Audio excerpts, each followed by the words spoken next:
Баршаңызға сәлем, каналыма қош келдіңіздер. Бүгін сіздермен балалық шақтың бал дәмі лакомка жасайтын боламыз.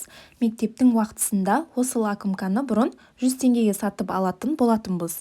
Дәл сондай лакомка өте жұмсақ, өте дәмді болып шығады. Міндетті түрде жасап көріңіздер.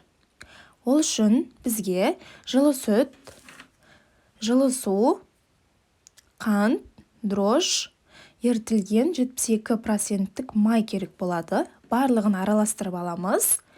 Ұнға тұз саламыз, сұйық массаға салмаймыз. Жұп-жұмсақ қамыр илейтін боламыз. Толық мөлшерін төменге описанияға қалдырып кетемін.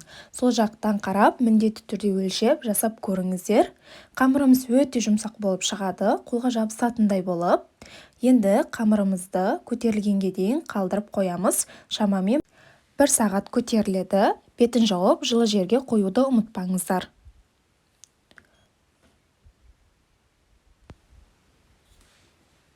Міне, қамырымыз көтерілді. Енді таразбен өлшеп 100 граммдай бөліп аламыз. Дәл қазір менде осы рецепт бойынша 12 дана лакомка шығатын болады. Енді осы дөңгелек пішінге келтірілген қамырымызды оқтаудың көмегімен жаятын боламыз.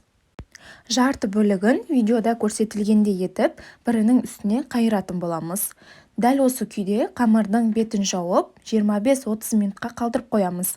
Сонда қамырымыз көтеріліп, әдемі пісетін болады.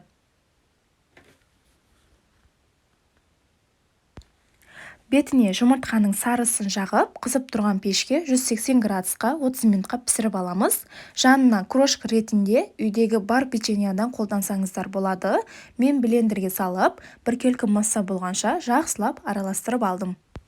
Ал креміне бөлме температурасында майны миксерлеп аламыз. Сосын сгущенка құйып, біркелкі масса болғанша араластырып аламыз. Көп араластыруға болмайды. Крем өте дәмді болып шығады. Дайын болған бөлкелердің ортасына кремімізді жағып шығамыз. Шет-шетін крошкаға аунатып аламыз. Қалған бөлкелерді де дәл осылай қайталаймыз. Осылайша біздің тәтті лакомкаларымыз дайын болды. Міндетті түрде жасап көріңіздер. Видео ұнаса, менің каналыма тіркелуді және де мені қолдап, видеома лайк басып, комментарий қалдыруды ұмытпаңыздар.